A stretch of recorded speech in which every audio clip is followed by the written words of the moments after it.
నమో బుద్ధాయ.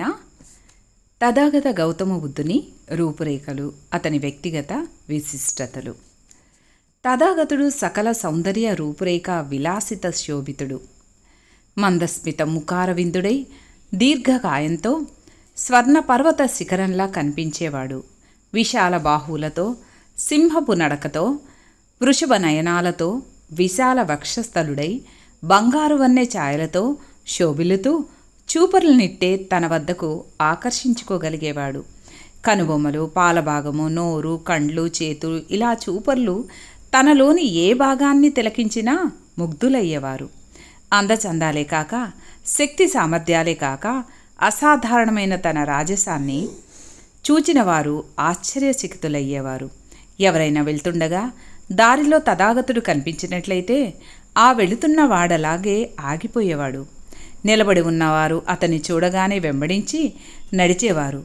తనకంటే ముందు నడుస్తున్న వారతన్ని చూసినప్పుడు వడివడిగా ముందుకు సాగిపోయేవాడు. వారు కూర్చొని ఉన్నవారు అతన్ని చూడగానే వెంటనే లేచి నిల్చునేవారు. తథాగతుడు ఎవరైనా ఎదురైనప్పుడు వారికి తెలియకుండానే వారి చేతులు జోడించేవారు. మరికొందరు శిరస్సు వంచి ప్రణామములు చేసేవారు. మరికొందరు గౌరవంతో సంబోధించేవారు. తనకు నివాళులర్పించకుండా వెళ్ళిన వారెవ్వరూ లేరు. తథాగతుని అందరూ ప్రేమించి గౌరవించారు. స్త్రీలు కానీ పురుషులు కానీ తన మాటను వినేందుకు సంసిద్ధమై ఉండేవారు. డంకా మ్రోగినట్లుగా తన స్వరం గంభీరంగా ప్రతిధ్వనిస్తూ కరుణాభరితమై ఉండేది. శ్రోతలకది స్వర్గ సంగీతమే అనిపించేది. తన చూపులు ఆకర్షితమై ఉండేవి. తన భాషణ విన్నవారు వెంటనే అంగీకరించగలిగేవారు. ఆ దేవుడే దిగివచ్చి తనను ధర్మపదాన నడిపిస్తున్నాడా అని భావింపచేయగల స్వరూపం కలిగి ఉండేవారు. తాను నోరు విప్పితే చాలు శ్రోతలు అసఖ్యాకంగా గుమికూడేవారు. తాను చెప్పినది స్వల్పమైనదే కావచ్చు, ఆ కొద్ది పలుకులకే శ్రోతలను ప్రభావితపరిచి వెంబడింపజేసేది. శ్రోతలైన వారు తాను చెప్తున్నది వాస్తవమే కాక విముక్తిదాయకమైనదని కూడా తెలుసుకునేవారు.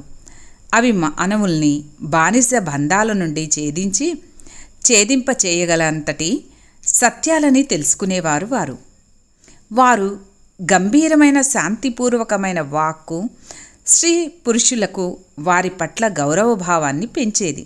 వారి మాటలు ప్రజలకు ఆశ్చర్యంగా ఉండేవి, ఆనందాన్ని పెంచేవి. అంతటి మహావ్యక్తి కాకుండానట్లయితే అంగుళీమాలుడి వంటి దోపిడీవాణ్ణి, అడవుల్లోని నరమాంస భక్షకుల్ని మార్చడం ఎవరి తరమవుతుంది? ఒకే ఒక్క మాటతో రాజు ప్రసేన చిత్తుకి తన మహారాణి అయిన మల్లికకు మధ్య అసంతృప్తి దూరం చేయడమే గాక వారిని శాశ్వతంగా వారి దారిని నడిపించడం ఎలా సాధ్యమవుతుంది? తథాగతునికి స్వరూప స్వభావాలు అలా ఉండేవి. నమో బుద్ధాయ. నమో తస్సా భగవతో అర్హతో సమ్మా సంబుద్ధస్సా బుద్ధం శరణం గచ్ఛామి ధమ్మం శరణం గచ్ఛామి సంఘం శరణం గచ్ఛామి.